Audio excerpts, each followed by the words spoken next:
실라와 디모데가 마게도냐로부터 내려왔습니다. 마게도니아 지역에서 중에서 이 첫 번째 빌립보 교회의 소식은 실라가, 그리고 두 번째 데살로니가 교회의 소식은 디모데가 가지고 이 바울에게 와서 바울이 굉장히 기쁨이 넘쳤다. 그동안의 일을 보고받고 더욱 힘을 얻어서 기쁨이 넘치게 되고, 그러니까 바울이 하나님의 말씀에 붙잡혀서 유대인들에게 예수는 그리스도라고 밝히 증언하게 되었다. 유대인들에게 예수는 그리스도라고 밝히 증언할 수 있었던 이유는 하나님의 말씀에 붙잡혔기 때문이다. 말씀에 붙잡힌다라고 하는 이 말은 그 이전까지는 말씀하고 상관없이 살다가 그냥 어느 날 갑자기 순간적으로 말씀에 붙잡힌 게 아니다라고 말씀드렸습니다. 점점 더 말씀에 사로잡혔다. 이 점점 더라고 하는 그런 표현이라고 말씀드렸습니다. 그렇기 때문에 하나님의 말씀에 붙잡힌다라고 하는 것은 이 점점 더 붙잡히는 것이지 어느 순간 확 사로잡혀 가지고 이렇게 어떤 현상처럼 그렇게 드러나는 게 아니다라는 거죠. 말씀은 들을수록 더 사로잡히게 되는, 말씀을 들을수록 더 말씀에 붙잡히게 되는 이 놀라운 축복인 거죠. 말씀에 붙잡혀 산다라고 하는 것이 얼마나 아름답고 복된 일인지, 특별하게 하나님의 말씀에 붙잡혀서 유대인들, 동족들에게 예수는 그리스도라고 하는 복음의 핵심을 밝히 증언할 수가 있게 되는 거죠. 밝히 증언하다. 증언 앞에다가 밝히 증언하다라고 하는 표현은 안 쓰는 표현이죠. 두 단어가 만날 수 있는 개념이 아닙니다. 증언은 모든 것이 밝아야 되죠. 모든 것이 발라야 되고 모든 것이 밝아야 되는 거죠. 증언할수록 어두워진다. 이것은 증언으로서의 가치를 잃는 것입니다. 이 증언이라고 하는 이 표현이 말하고 있는 바가 이 밝히 증언한다라고 하는 것을 포용하지 않으면 증언일 수가 없는 거죠. 그런데 일부러 누가는 그 앞에다가 밝히라고 하는 이 단어를 쓰고 있습니다. 이 밝다라고 하는, 증언으로 인하여서 어둠이 물러가게 된다. 증언으로 인하여서 이 어둠으로부터 나올 수 있도록, 이길 수 있도록, 어둠을 이길 수 있도록 하는 것이 증언이다. 우리를 어둡게 하는 게 뭡니까? 이 세상에 살아가면서 우리를 어둡게 하는 것이 눈앞이 깜깜해졌다라고 하는 그 표현을 왜 씁니까? 눈이 깜깜해지고 주저앉게 되고 무너지는 경우가 어떤 소식들입니까? 무엇이 우리를 눈이 멀게 만들고 보지 못하게 만듭니까? 우리가 이 땅에 살아가면서 그런 경험들을 하죠. 그리고 또 요즘 어린 다음 세대들 중에서도 아시잖아요. 눈이 이렇게 차단되는, 눈이 이렇게 위에서부터 이렇게 좀 망막이 분리돼 가지고, 그래서 그런 물리적인 수술을 해야 되는, 이게 신체적인 연약함의 그런 개념이기도 하죠. 눈이 갑자기 안 보이기 시작한다라고 하는 것을 주변에서 종종 듣거든요. 그런 일들, 그러니까 몸의 건강과 관련된 그렇게 보지 못하게 되는 분리 현상, 이런 현상들을 우리가 볼 수가 있는데, 그러한 것들을 하나님께서 말씀에 붙잡혀서 그 밝히 증언함으로 말미암아 밝아지게 된다는 거죠. 눈을 뜨게 된다는 거죠. 동족들에게 그런 놀라운 이 밝히 증언하는 것을 통해서 유대인들이 다 회심하고 다 극적으로 반응하고 좋은 쪽으로 가는 것만 있는 게 아니라 6절 말씀에 보면 대적하고 비방하기도 합니다. 복음 앞에 그 대적하고 비방하죠. 이러한 일들을 통해서 조직적인 반대에 부닥치기도 한다는 것입니다.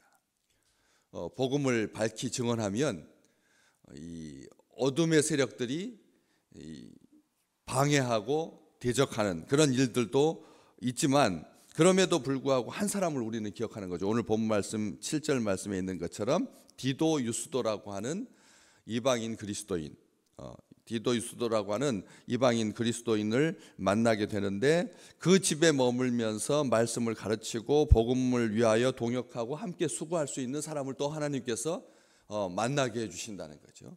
그렇게 만나게 하는 것.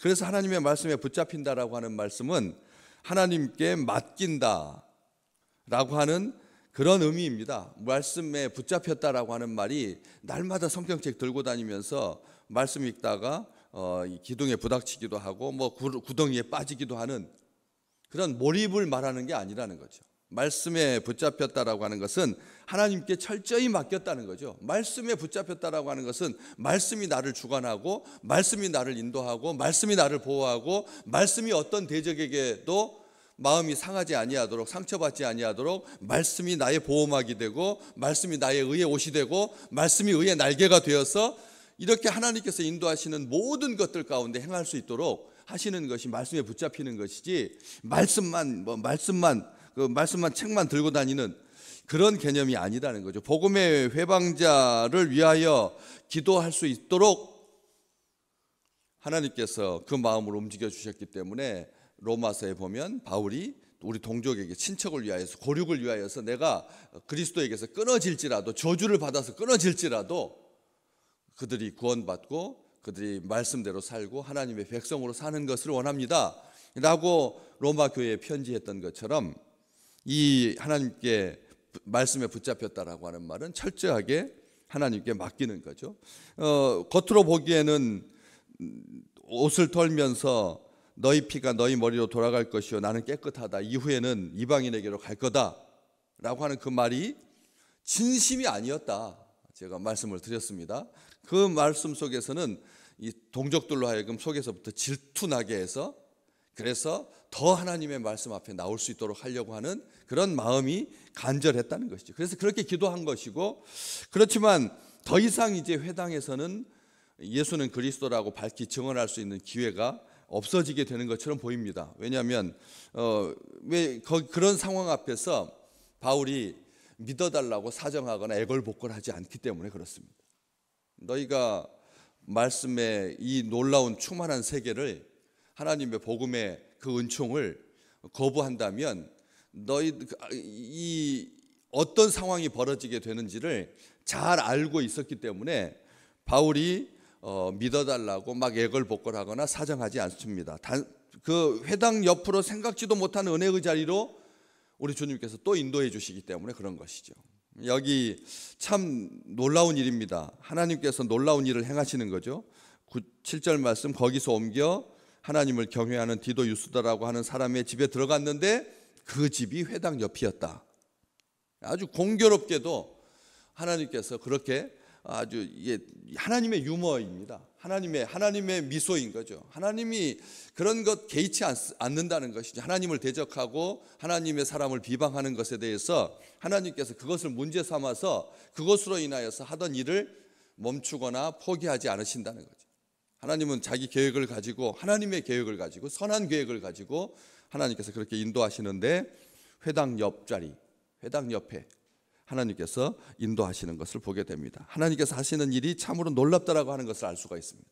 하나님의 뜻, 하나님의 계획, 하나님의 섭리에 붙잡혀서 이 하나님의 말씀에 붙잡힌다라고 하는 것이 하나님의 그 놀라운 일을 경험하게 해주시는 놀라운 축복이라는 것을 알 수가 있는 것이죠. 성령께 붙잡혀서 사로잡혀서 성령께서 이끄시는 대로 더욱더 그래서 우리가 이 일을 인하여서 원망하지 아니하고 불평하지 아니할 수 있도록 하나님께서 성령으로 충만하게 하시고 말씀으로 충만하게 하시고 말씀을 따라서 행하게 하시고 예수는 그리스도라고 밝히 증언하게 하시고 분명하게 예수 믿어서 구원받게 하시고 영생 얻게 하시는 그런 하나님의 은혜로 이렇게 인도하시는 것을 보게 됩니다. 성령에 충만하게 하시는 역사가 말씀이 붙잡혔을 때 나타나게 되고 예수가 그리스도가 되심을 외치게 하고 증언케 하시는 오직 복음으로 살게 하시는 하나님의 말씀은 제한할 수 없다라고 하는 것을 우리로 하여금 보게 하시는 주의 계명을 지키게 하시는 그런 은혜로 인도해 주신다는 것이죠. 구원의 삶, 그의 나라와 그의 의를 구하는 삶으로 특별한 은혜로 그런 은총을 누릴 수 있도록 또 이 사람에게 하나님께서 역사하고 계시는 것을 보게 됩니다. 거기서 디도 유스도라고 하는 이 사람이 누렸던 그 특별한 은혜, 믿음의 능력이 나타나는 하나님의 사랑과 이웃을 사랑할 수 있도록 하시는 그 디도 유스도라고 하는 회당 옆집, 그 회당 옆집에 살면서 은혜의 부스러기를 고스란히 받아서 누리게 된 거죠. 회당 옆에 그 들려오는 소리들, 회당 옆에서 살면서 복음 가까이 있으면서, 회당 옆에 있으면서 하나님을 경외할 수 있도록 하나님께서 그 마음을 움직여 주셨다라고 하는 것이죠. 참 놀라운 은혜인 것입니다. 여지껏 이제 이 집이, 가정이 교회가 되는, 회당에서 있었던 그 시설 이용해 가지고 바울이 복음을 전할 때마다 가서 말씀을 전했었는데, 이제는 집, 가정으로 옮겨서 말씀을 전하게 되는 그런 기회가 되었다는 것이죠. 인생의 전환점이 된 것입니다. 디도 유스도라고 하는 사람이 영원한 생명을 선물로 받아서 이제는 주님의 도를 깨닫게 되고, 그리고 그 은혜 안에 머물게 되었던 것처럼 말씀에 붙잡힌 한 사람으로 말미암아 하나님의 특별한 은총을 입는 사람이 생긴다라고 하는 것은 우리로 하여금 기쁨이며 환희인 것이죠. 바울이 복음 전한 거 아닙니다. 디도 유스도라고 하는 사람에게 하나님의 말씀을 전한 게 아닙니다. 그런데도 하나님께서 그 은혜 받을 수 있도록 그 집으로 가서 머물게 하고 거기서 교회가 되게 했다는 것이죠. 우리가 오늘 주의 말씀에 붙잡혀 행하는 아름다운 한 주간이 되시기를 주님의 이름으로 축복합니다. 우리가 하나님의 말씀에 붙잡히면 이런 은혜까지 누리게 된다는 것이죠. 말씀을 전한 다음에 구원받고 복음의 그런 놀라운 은혜의 자리로 나온 것이 아니라 하나님께서 다 예비하셔서, 하나님께서 디도 유스도라고 하는 사람의 마음을 움직여 주셔서 회당 옆자리에 그냥 살던 그런 사람이 아니라 하나님을 경외하는 사람이고, 그의 집이 교회가 되게 되는, 그래서 고린도 교회는 이렇게 출발하는 것입니다. 고린도 교회가 출발했던 이 놀라운 은혜를 이 디도 유스도가 누릴 수 있었다라고 하는 것이죠.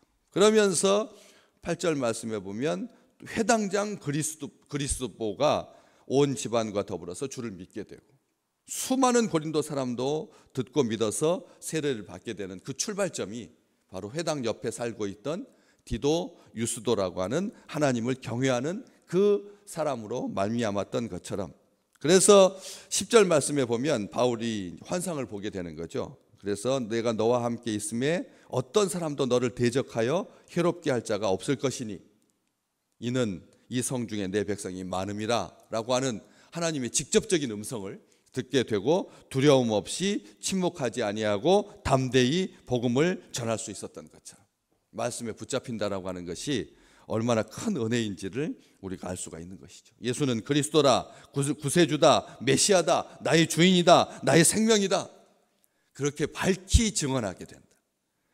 가정이 교회되는 역사가 이번 나타나시기를 주의 이름으로 축복합니다. 우리의 가정이 교회되는 역사를 그 이전에는 없었습니다. 그 이전에는 회당에서 하나님의 말씀을 전하고 가르치고 교육하고 그랬었는데, 이 회당이 이제 가정으로 옮겨가면서, 그래서 가정이 교회되는 역사가 나타난 것처럼, 루디아의 집과 같이 그렇게 빌립보 교회가 시작되었던 것처럼 고린도 교회가 디도 유스도라고 하는 사람의 집에서 시작하여서 하나님의 역사를 나타냈던 것처럼, 우리의 모든 믿음의 식구들의 가정이 교회되는 역사, 또 교회가 가정이 되는 역사, 교회가 가정이 되는 역사, 교회가 상처로 그냥 막 얼룩져 가지고 막 힘들고 그리고 아주 날카롭게 되고 그런 것이 아니라, 어떤 경우에도 어머니의 마음으로 품고 사랑하여서, 그래서 따뜻함이 넘쳐나는 교회 신앙 믿음 주일을 지나고 나면 쓰라렸던 모든 그런 속상함들이 해소되고, 그래서 하나님 아버지의 집에서 기도하는 그런 충만한 은혜가 우리 교회에 날마다 더해지는, 그런 말씀의 붙잡힘으로 말미암아 그런 복을 누리는 우리 교회와 우리 성도의 가정이 되시기를 주님의 이름으로 축복합니다.